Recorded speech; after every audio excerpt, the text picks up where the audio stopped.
We have learned our lesson, यानी ये कि हमें ये सबक हासिल हो गया है। भाई आओ और मुल्क संभाल लो, क्योंकि नाम से चलाया जा रहा है, ना हमारी सोच और बसीरत ऐसी है कि हम अपने मुल्क के बारे में सीरियसली नजर आते हैं। Shahbaz Sharif wants honest talks with PM Modi, जो कि हिंदुस्तान टाइम्स है।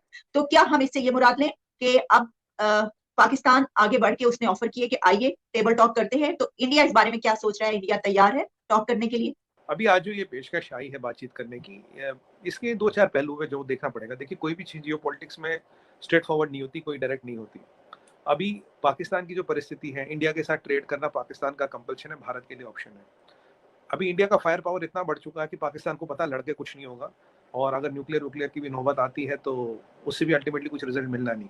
India will still survive, half burned, but Pakistan will not survive at all. ये भी हो जाता है। जय हिंद दोस्तों, भारत को बार बार हमले की धमकी देने वाले पाकिस्तान की आज पूरी हेकड़ी निकल गई है। अपने सबसे बुरे आर्थिक दौर से गुजर रहे पाकिस्तान के तेवर अब ढीले पड़ गए हैं। पड़ोसी मुल्क पाकिस्तान आज शांति की बातें कर रहा है। पाकिस्तान के प्रधानमंत्री शहबाज शरीफ का एक बयान सामने आया है।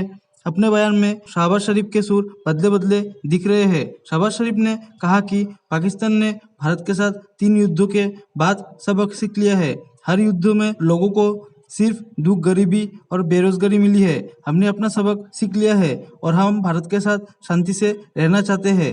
तो लड़ाई का विकल्प है नहीं, ये उन्होंने माना, ये अच्छी बात है। और 3 लड़ाइयाँ कुछ नहीं दे चुकी, ये भी सच्चा है, ये भी उन्होंने माना। एंड शरीफ साहब ने बोला we learn from our mistakes. दिक्कत यहाँ मुझे शरीफ साहब के इंटेंशन में नहीं दिखती, दिक्कत दिखती है यहाँ मुझे एस्टेब्लिशमेंट में, कि एस्टेब्लिशमेंट क्या चाहता है। क्योंकि हमेशा से पॉलिटिक पाकिस्तान की विडंबना क्या है? विडंबना ये है कि पॉलिटिशियन कुछ भी चाहता तो डिसाइड तो एस्टेब्लिशमेंट करेगा ना, अल्टीमेटली चलेगी उनकी। अब नए जनरल साहब आए, इनको क्या चाहते हैं? बाजवा साहब का कुछ और थॉट प्रोसेस था। बाजवा साहब तो आजकल दुबई में है, तो नए जनरल साहब का क्या मानना है, क्या वो चाहते हैं? क्योंकि 2-4 चीजें यहाँ देखिए। अभी आपने पीछे वीट मंगाया रशिया से, और आज जो स्टॉक मार्केट क्रैश हुआ है, वीट 160 रुपए किलो पहुंच गया, देख रहा था मैं। तो कुछ मेजर स्टॉक मार्केट आपका क्रैश हुआ, आज मेजर स्टॉक मार्केट क्रैश हुआ है। अब आपने रशिया से वीट मंगाया, अगर आप यही वीट इंडिया से मंगाएंगे तो आधी से भी आधी कीमत में पहुंच जाएगा। साइड में रखा है, हमारे यहाँ तो 40 रुपए किलो आटा बिक रहा है। बट दिक्कत ये है कि पाकिस्तान कह तो रहा कि बात करनी चाहिए, लड़ाई से कुछ निकलेगा, ठीक है, पर ये जो मेन बोन ऑफ कंटेंशन है उसको एड्रेस नहीं कर रहा। अब आप बोलोगे बोन ऑफ कंटेंशन कश्मीर में, बोलूंगा बोन ऑफ कंटेंशन टेररिज्म है। जब तक आप टेररिज्म को एड्रेस नहीं करोगे, हमने तो कभी बातचीत के लिए मना नहीं किया था। तो 2014 से लेके अब तक policy of government of India has been very consistent. Terror and talks can not go together. पहले आपने बोला जी बात करनी है, ठीक है, फिर आपने बोला जी ट्रेड मिनिस्टर अपॉइंट कर दिया, फिर बिलावल भुट्टो जरदारी साहब बोलते हैं it's not the time to talk to India, it's not the time to trade with India. Trade आपने रोका, दवाइयां अब भी जबकि पाकिस्तान जा रही, दवाइयां हमने नहीं रोकी। आपने एड मांगा नहीं, आप एड मांगते तो शायद हम एड भी दे देते, ह्यूमैनिटेरियन एड। पर सवाल ये है कि पाकिस्तान के हिसाब से at the time and place of your convenience, जो आपको अभी कन्वीनियंट है, आप उस हिसाब से चीजें नहीं चला सकते। अभी मैं काफी इंटरव्यूज में मेरे पाकिस्तान मीडिया पे ये आया है, अरे सुमित भाई ट्रेड करना चाहिए, सुमित भाई पीस की बात करनी चाहिए, सुमित भाई आगे बढ़ना चाहिए। ये मैं ट्रेंड पीछे काफी टाइम से देख रहा हूँ, और इस ट्रेंड को देखते हुए मैं ये भाग गया था कि ये कहीं ना कहीं हुकूमत पाकिस्तान से भी ऑफर आने वाला है, क्योंकि कुछ ना कुछ चीजें दिख जाती है, कहीं कहीं कुछ क्वार्टरों से कुछ चीजें पहले दिख जाती है। और वो क्वार्टर समझे कि हमें समझ नहीं आ रहा, हमें सब समझ आ जाता है कि आखिर जो ये 9 का यू टर्न आया, ये क्यों आया और ये कब तक आएगा, क्यों आएगा। तो आप ही समझ गए मैं कहाँ की बात कर रहा हूँ, तो हम भी थोड़ा बहुत तो समझ लेते ही हैं।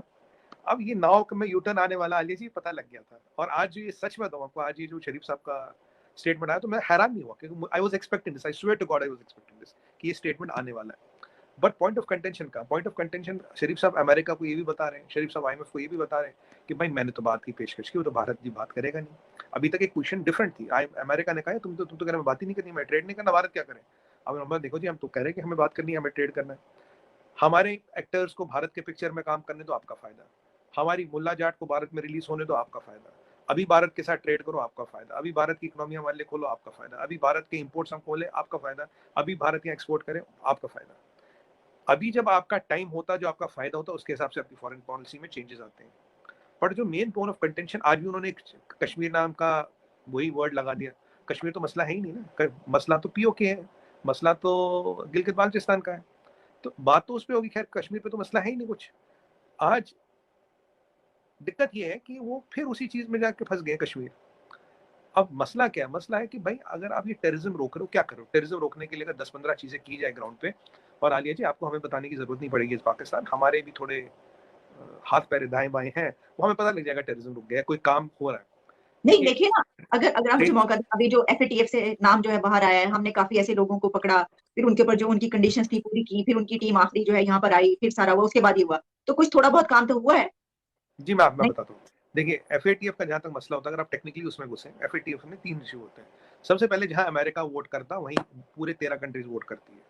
आप ग्रे लिस्ट में थे, ब्लैक में आप जा नहीं सकते। मलेशिया, टर्की और चाइना आपको ब्लैक लिस्ट में जाने देगा। ये मैं अपने नेशनल टीवी पे हर चैनल पे कह रहा हूँ, पाकिस्तान कभी ब्लैक लिस्ट में नहीं जाएगा, क्योंकि काफी लोग को FATF का समझ ही नहीं आता मैकेनिज्म कैसे चलता है। FATF की हिस्ट्री उठा के देखिए, जहां यूनाइटेड स्टेट्स वोट करता है उसके साथ 13 मुल्क और वोट करते हैं।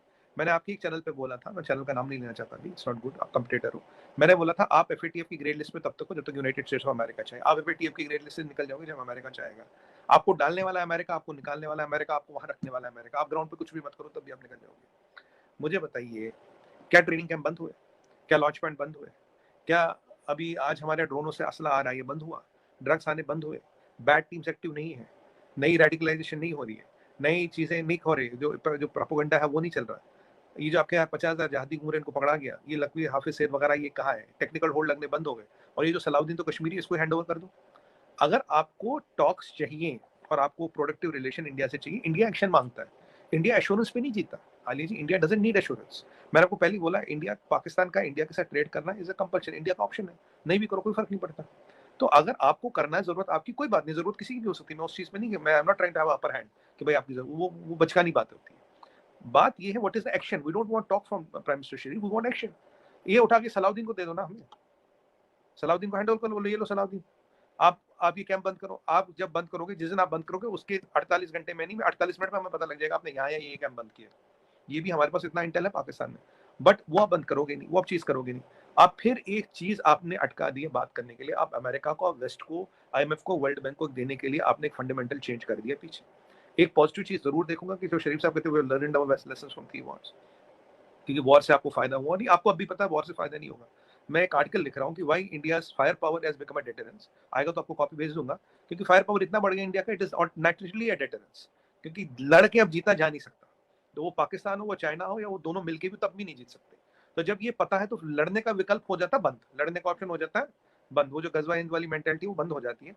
बट यहाँ पे आपका intention is not important, what is action, that is more important.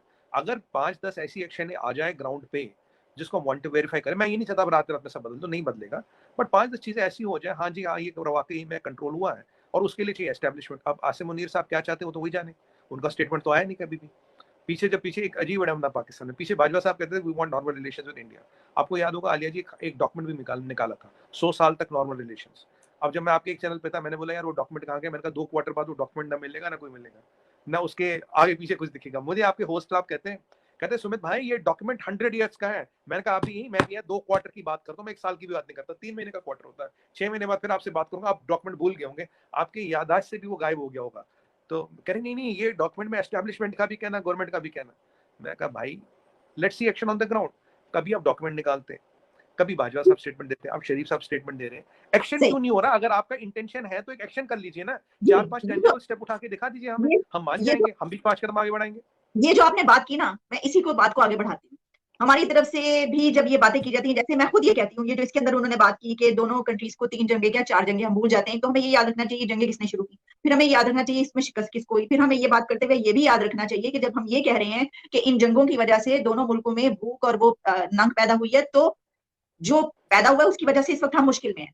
मतलब आप लोग तो निकल गए उससे, यानी अगर जब हम ये बात करते हैं ना बेरोजगारी, ये सब कुछ, आप तो बड़ी तरक्की करते हुए नजर आ रहे हैं, तो इसका मतलब ये हुआ कि इन जंगों का सारा जो मलबा है वो पाकिस्तान के ऊपर ही आया है, पाकिस्तान को नुकसान हुआ है, हमें सबसे ज्यादा नुकसान हुआ है इसका, ये जो बात कर रहे हैं वजीर साहब। लेकिन प्रॉब्लम ये है कि इसका मतलब ये हुआ कि मसला हल इसलिए नहीं होगा कि हम इसमें दरमियान में कश्मीर का जो शोशा है वो साथ जोड़ते रहेंगे, और आपकी तरफ से फिर उसके जवाब में जो दहशतगर्दी है, जो दहशतगर्द है, और जो आप पाकिस्तान के कश्मीर की बात करते हैं वो जुड़ी रहेगी। तो फिर दोनों कंट्रीज इसी तरीके से एक दूसरे के सामने खड़े रहेंगे और कभी आगे नहीं